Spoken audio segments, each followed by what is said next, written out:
So today, we're going to talk about a fundamental shift in how we give, a kind of hidden flaw in a really well-intentioned law, and a pretty clever piece of tech that's designed to unlock billions, literally billions of dollars for the common good. But let's just start with a simple question to frame this whole thing. What if your donation could automatically grow by, say, 30%, without you having to spend a single extra cent? I mean, what if the system itself could amplify your generosity? Okay, so to really get why this is such a game changer, we have to rewind a little bit.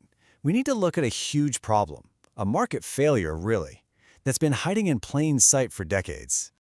You see, for years and years, there's been this thing that the source material calls an invisible wall, and it has basically split American philanthropy right down the middle, creating two totally different groups of donors. So on one side of this wall, you've got the top 10%, the wealthy folks who itemize their taxes. When they donate, the government effectively subsidizes their generosity. It's a pretty great deal. But then on the other side, you have pretty much everyone else, the forgotten majority. That's 90% of us. Teachers, nurses, essential workers. For them, a $100 donation costs, well, it costs a full $100. No tax benefit at all. But that's all about to change. See, in 2026, a really landmark piece of legislation is set to tear that wall down. For good. Right, so this law is called the One Big Beautiful Bill Act, or, OBBBA for short, and it's going to completely change the game. It brings in what's called a universal above-the-line deduction. And what that means, in simple terms, is that for the first time ever, everybody gets a tax benefit for their donations. It doesn't matter if you itemize or not, everyone's in.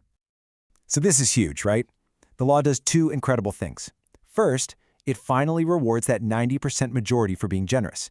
And second, the deduction amounts, they're kind of the perfect size for your typical crowdfunding donation. But, and there's always a but, isn't there? Hidden inside this fantastic law is a subtle new problem. The source material calls it the lost capital problem.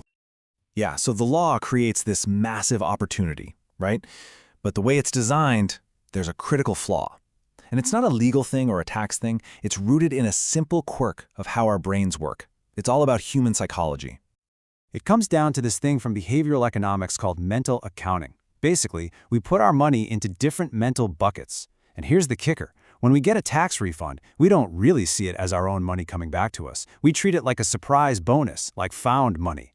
And what do you do when you find 20 bucks on the street? You're way more likely to spend it on coffee, not reinvest it. Same thing here. We just aren't going to redonate it to that charity we supported months ago. So here's the core problem, the disconnect. You feel the pain of donating right away. That money is gone from your account today.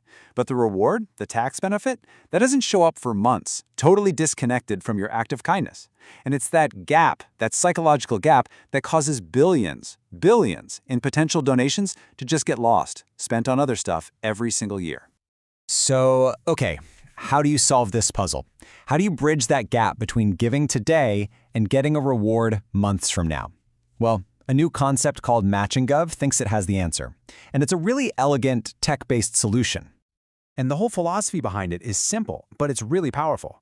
Look, instead of trying to convince you to dig deeper into your pocket for more painful money, money you feel leaving your wallet, it uses tech to capture the painless money. That's the money the system already owes you, and it puts that money to work for the causes you just showed you care about. Okay, so let me walk you through how it would actually work. Imagine you're on a website donating $100 to a charity.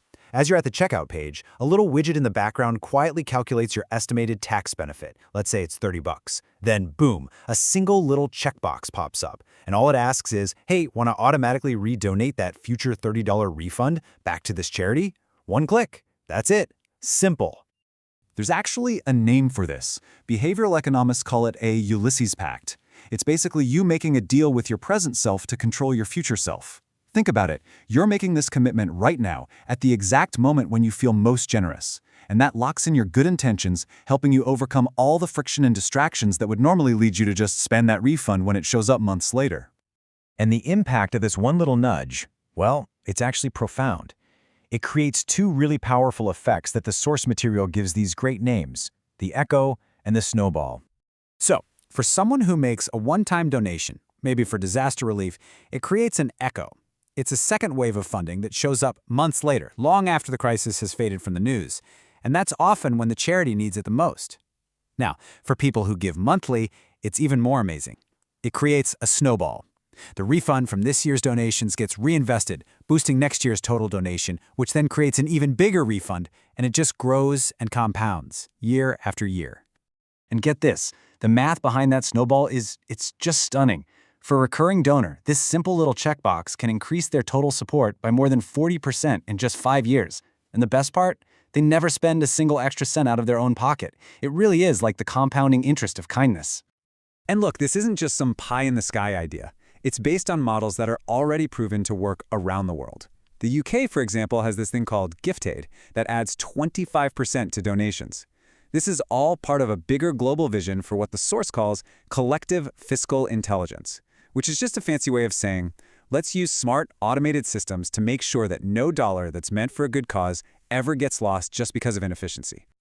So here's the bottom line. The new law, it creates the opportunity. It opens the door, but it doesn't guarantee the outcome. It just sets the table. Which leaves us with a final and I think pretty provocative question. This law has left billions of dollars on the table for 90% of American donors. So who's going to build the tools to actually pick it up?